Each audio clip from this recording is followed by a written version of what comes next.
கர்த்தருடைய பரிசுத்தமான நாம மகிமைப்படுவதாக.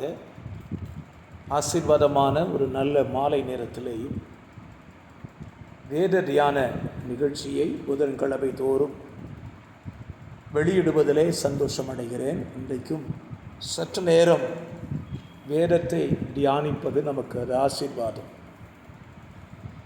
ஜெபிக்கலாம். பரிசுத்த பிதாவே, இந்த நாடினுடைய வேத தியானத்திற்காக ஸ்தோத்திரம் பண்ணுகிறேன்.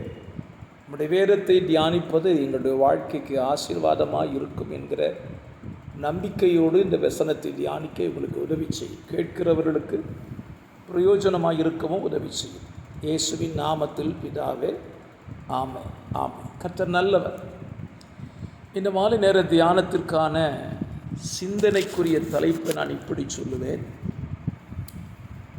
வேத வசனத்தின்படி வாழுகிறவனா, வேத வசனத்தை போதிக்கிறவனா, யார் தேவனுடைய பார்வையில் விலையேற பெற்றவன் என்பதை தியானிக்கப் போகிறோம். தலைப்பை கொஞ்சம் யோசிக்கலாம். நீங்கள் வேத வசனத்தின்படி வாழ்பவனா, போதிப்பவனா? ஆண்டவராகிய இயேசு கிறிஸ்து தன்னுடைய மலை பிரசங்கத்தில் நீண்டதொரு பிரசங்கத்தை செய்கிறார். வேத புத்தகத்தில் நீண்ட பிரசங்கம் பண்ணினவர் நம்முடைய ஆண்டவர் மாத்திரம். 5ஆம் அதிகாரம், 6ஆம் அதிகாரம், 7ஆம் அதிகாரம் மத்தேயு சுவிசேஷத்தில் இந்த அதிகாரத்தில் அவருடைய மலை பிரசங்கத்தை நாம் வாசிக்கலாம். மலை பிரசங்கம் மிகவும் கவனத்தோடு வாசித்து நம்முடைய வாழ்க்கையிலே அப்பியாசப்படுத்தும்படி அந்த அதிகாரங்கள் நமக்கு ஆசீர்வாதமாக இருக்கக்கூடியது. மலை பிரசங்கத்தை ஆரம்பிக்கும் பொழுது பாக்கியவான் யாரென்றெல்லாம் சொல்லி கொண்டு வருகிறார். மலை பிரசங்கத்தை முடிக்கும்போது 2 மனிதர்களை சொல்லுகிறார். ஒன்று புத்தி உள்ளவன் என்றும் இன்னொருவனை புத்தி இல்லாதவன் என்றும் சொல்லுகிறார். ஆரம்பம் பாக்கியவான், முடிவோ புத்தியா புத்தி இல்லாதவனா என்று முடிக்கிறார். சரி, நம்முடைய தியானத்துக்கு நாம் வரலாம். இன்றைக்கு கர்த்தருடைய வார்த்தையை சொல்லுகிறவர்கள் ஏராளம் பேர் இருக்கிறார்கள். ஒரு காலகட்டத்திலெல்லாம் கர்த்தருடைய வார்த்தையை தேவனால் தெரிந்தெடுக்கப்பட்ட ஊழியர்கள் தான் பிரசங்கம் பண்ணி கொண்டிருந்தார்கள். ஆனால் இன்றைக்கு விசுவாசிகளே ஊழியர்களாக மாறிக்கொண்டிருக்கிற ஒரு காலம். யாரெடுத்தாலும் பிரசங்கம் பண்ணுவதற்கு ஆயத்தமாகிவிட்டார்கள். ஸோ பிரசங்கிக்கிறதுக்கு கூட்டம் குறைவு என்று சொல்ல மாட்டேன், ஏராளம் இருக்கிறது. ஒரு திருச்சபைக்கு ஒரு 5 வருடம் ஒரு விசுவாசி சபைக்கு போய்விட்டால் அவன் பிரசங்கியாரை மாறிவிடுவான். அப்படிப்பட்ட ஒரு நிலையில் தான் இன்றைக்கு சபைகள் போய்கொண்டிருக்கிறது. நல்லது, பிரசங்கிக்கிறது நல்லது. ஆனால் யாருக்கு பிரசங்கிக்கிறோம் என்பது தான் கேள்வி. சிலருக்கு ஆசை, சொந்த சபையிலே தானே பிரசங்கம் பண்ண வேண்டும் என்கிற ஆசை இருக்கிறது. ஆனால் வார்த்தை யாருக்கு தேவை? தேவை உள்ளவர்களுக்கு வார்த்தையை சொன்னால் அது மிகுந்த சந்தோஷமாக இருக்கும். சரி, நம்முடைய தியானத்துக்கு வரலாம். ஆகவே பிரசங்கிக்கிற கூட்டம் ஏராளம். ஆண்டவராக இயேசு சொல்லுகிறார், என் வார்த்தையை கேட்டு அவைகளின்படி செய்கிறவனையே நான் அங்கீகரிக்கிற தேவன் என்று சொல்லுகிறார். அப்படியானால் வார்த்தையை பேச வேணுமா வேண்டாமா அப்படின்னு ஒரு கேள்வி வருதில்ல? கண்டிப்பாக. இப்போ நான் உங்கள் கூட பேசிகிட்டு இருக்கிறேன், இது ஆசீர்வாதமா அப்படின்னு கேட்டிங்கன்னா உங்களுக்கு அது ஆசீர்வாதம், ஏனென்றால் நீங்கள் கேட்கிறீர்கள். ஆனால் இதில் ஆசீர்வாதம் எது தெரியுமா?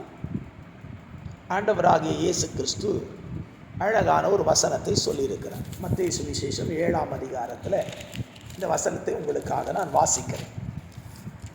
என்னை நோக்கி, அந்நாளில் அநேகர் என்னை நோக்கி, கர்த்தாவே கர்த்தாவே, உமது நாமத்தினால் தீர்க்க தரிசனம் உரைத்தோம், உமது நாமத்தினால் பிசாசுகளை துரத்தினோம் அல்லவா, உமது நாமத்தினாலே அநேக அற்புதங்களை செய்தோம் அல்லவா என்பார்கள்.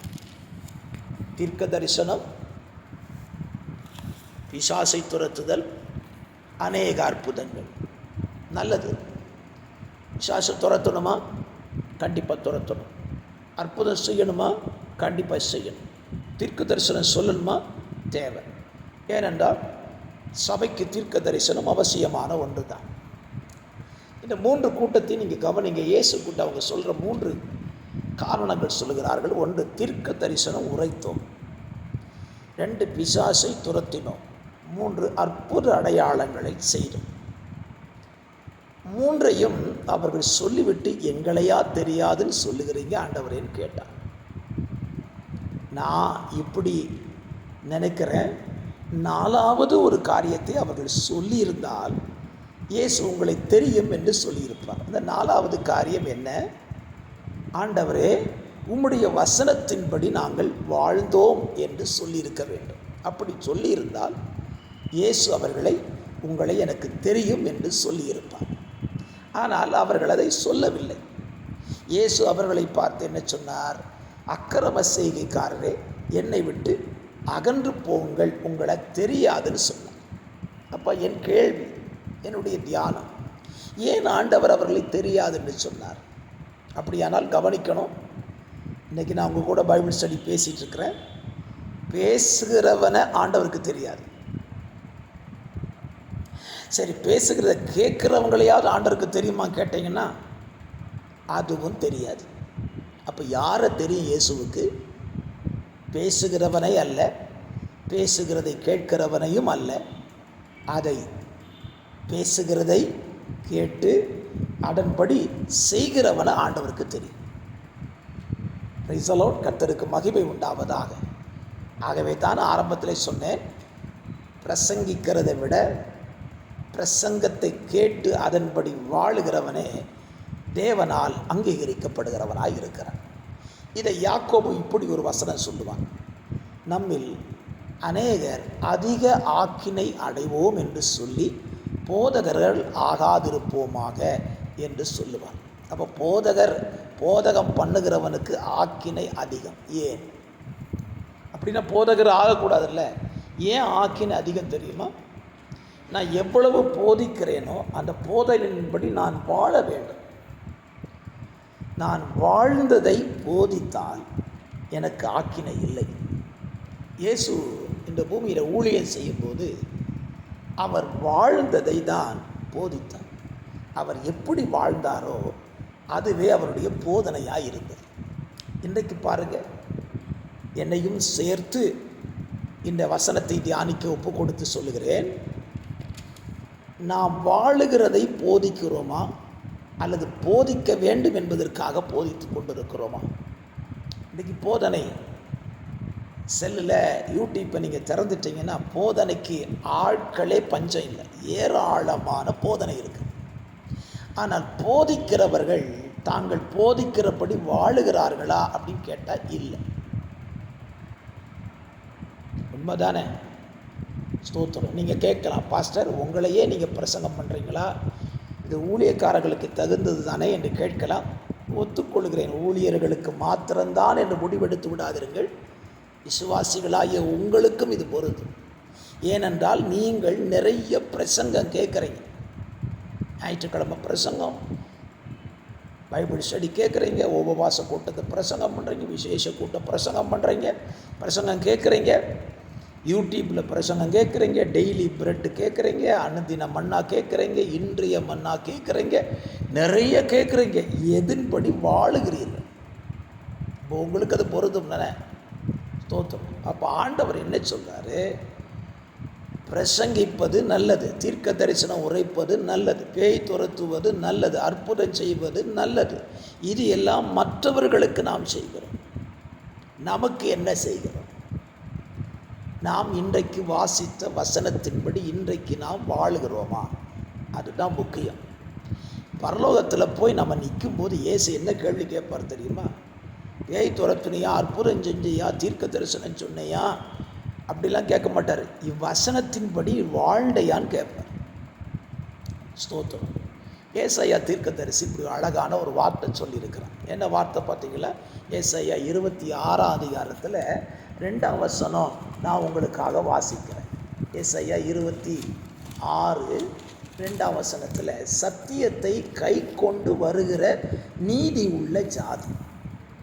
சத்தியத்தை பிரசங்கிக்கிற ஜாதின்னு சொல்லலை, சத்தியத்தை கேட்குற ஜாதின்னு சொல்லலை, சத்தியத்தை கை கொண்டு வருகிற நீதி உள்ள ஜாதி. இவனுக்கு தான் வாசல் திறக்குமா. அப்படியானால் இந்த மாலை வேளையில் சாந்தமாய் சற்று தான் உங்கள் கூட பேசுகிறேன். இன்னொரு 10 நிமிஷம் உங்கள் கூட பேச போகிறேன். கவனியுங்க. ஏன்னா இன்றைக்கி பிரசங்கம் கேட்குறதுக்கு மணிக்கணக்காக கேட்க மனசு இல்லை.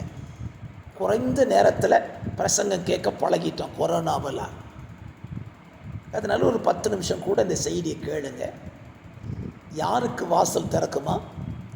சத்தியத்தை பேசினவனுக்கு இல்லை, சத்தியத்தை கேட்டவனுக்கு இல்லை, சத்தியத்தை கை கொண்டவனுக்கு வாசல் திறக்கும். ஆமென். ஸ்தோத்திரம்.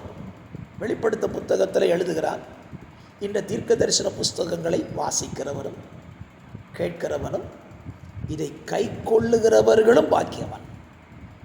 வாசிக்கிறவன் பாக்கியவன், கேட்கிறவன் பாக்கியவன், கை கொள்ளுகிறவன் பாக்கியவன். அப்படியானா நம்ம எந்த கேட்டகரியில் இருக்கிறோம்? கேட்குற கேட்டகரியில் இருக்கிறோமா? பேசுகிற கேட்டகரியில் இருக்கிறோமா? கை கொள்ளுகிற கேட்டகரியில் இருக்கிறோமா? யாரை ஆண்டவர் அங்கீகரிக்க போகிறார்? அது நீங்களாக இருக்கட்டும், நானாக இருக்கட்டும். அங்கீகரிக்க போகிறது யாரை தெரியுமா? வசனத்தின்படி வாழுகிறவனை தான் அங்கீகரிக்க போகிறாருங்க. நீங்கள் என்ன தான் பூமியில் ஸ்தோத்திரம் தலை கீழே நின்று பிரசங்கம் பண்ணியிருக்கலாம், உங்களை அங்கீகரிப்பான்னு நினச்சிடாதீங்க. எனக்கு பைபிள் மொத்தமும் கண்ணை மூடிட்டு சொல்லிடுவேன் அப்படி நீங்கள் சொல்லலாம்.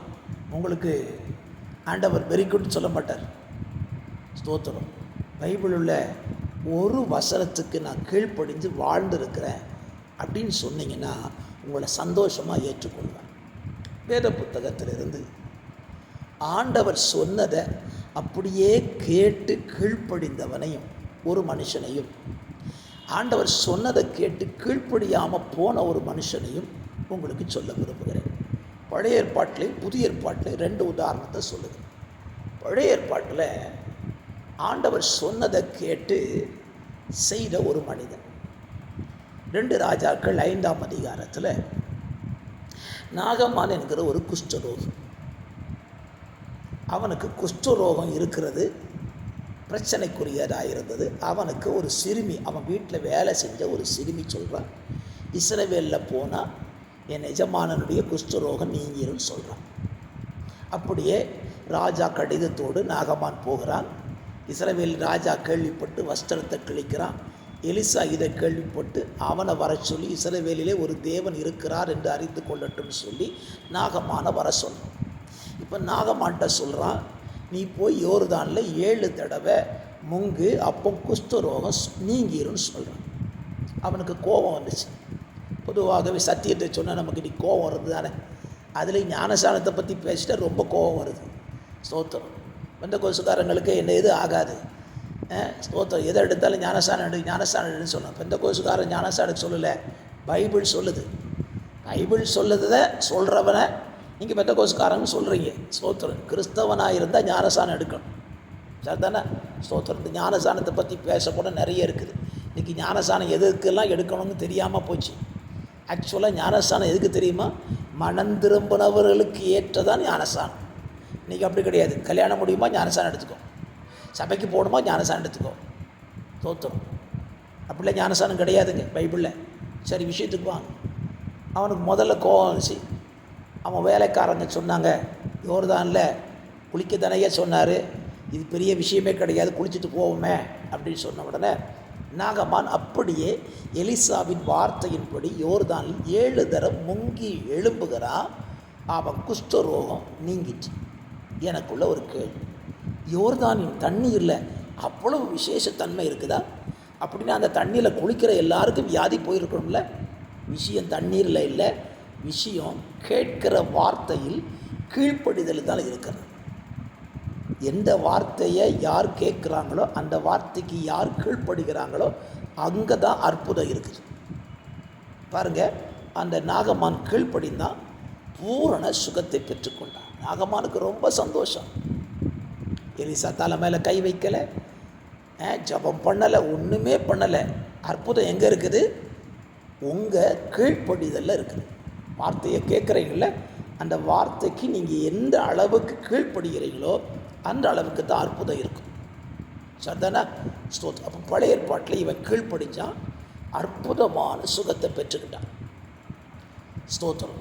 புதிய ஏற்பாட்டில் ஒரு மனுஷனை சொல்கிறேன்னு சொன்னோம்ல, இயேசு கிறிஸ்தவனிடத்தில் ஒரு வாலிபன், ஐஸ்வர்யவானவாகிய ஒரு வாலிபன் வருகிறான். அவனுக்கு என்ன ஆசை?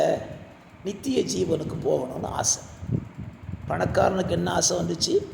நித்திய ஜீவனுக்கு போகணும்னு ஆசை வந்துச்சு. இன்றைக்கி யாருக்கும் ஆசை இல்லை. எதுக்கு? நித்திய ஜீவனுக்கு போகணுன்னு ஆசைலாம் கிடையாது. பணம் சம்பாதிக்கிறதுக்கு என்ன வழி? உலகத்தில் நல்லா வாழணும் என்ன வழி சொல்லுங்கள்? அப்படி தான் இன்றைக்கி நிறைய விசுவாசிகள் மாறிட்டாங்க. அந்த வாலிபனுக்காக கர்த்தரை ஸ்தோத்திரம் பண்ணுறேன். இயேசுகிட்ட வந்து கேட்குறான், நான் நித்திய ஜீவனை சுதந்திரித்துக் கொள்வதற்கு என்ன செய்யணும்? இயேசு அழகாக சொல்லுகிறார், கற்பனையை கை கொள்ளுப்பா அப்படின்னா. சின்ன வயசுலேருந்து கற்பனையை கை கொள்ளுகிறேன். அவன் கற்பனை எதுக்காக கை கொண்டான்? நித்திய ஜீவனுக்கு போகிறதுக்காக. ஆமே ஸ்தோத்திரம். பிறகு அந்த வாலிபனை நான் நன்றி சொல்கிறேன். வசனத்தை படித்தவன், வசனத்தை கேட்டவன், வசனத்தை கை கொண்டான். சத்தடா. இப்போ இயேசுகிட்ட கேட்குறேன், ஆண்டவரே இன்னும் என்கிட்ட ஏதாவது குறை இருந்தால் சொல்லுங்கள், ஏனென்றால் நான் நித்திய ஜீவனுக்கு போகணும். நித்திய ஜீவனுக்கு போகணும்னு ஆசைப்படுறவங்க என்கிட்ட இன்னும் ஏதாவது குறை இருக்குன்னு கேட்டு திருத்திக்கிட்டே இருக்கிறவனா நித்திய ஜீவனுக்கு போவான். மற்றபடி எல்லோரும் போயிட மாட்டாங்க. ஸ்தோத்திரம். புரியுதுங்களா? ஸ்தோத்திரம். பிரசங்கம் கேட்குறவங்க, பைபிள் ஸ்டடி கேட்குறவனா நித்திய ஜீவன் போயிடுவான்னு நினச்சிடாதீங்க, ஏமாந்துருவீங்க. கேட்குறவன் அந்த வசனத்தின்படி வாழ்ந்தால் தான் நித்திய ஜீவன். இப்போ இந்த வாலிபனுக்கு ஆசை வந்துச்சு. ஸ்தோத்திரம்.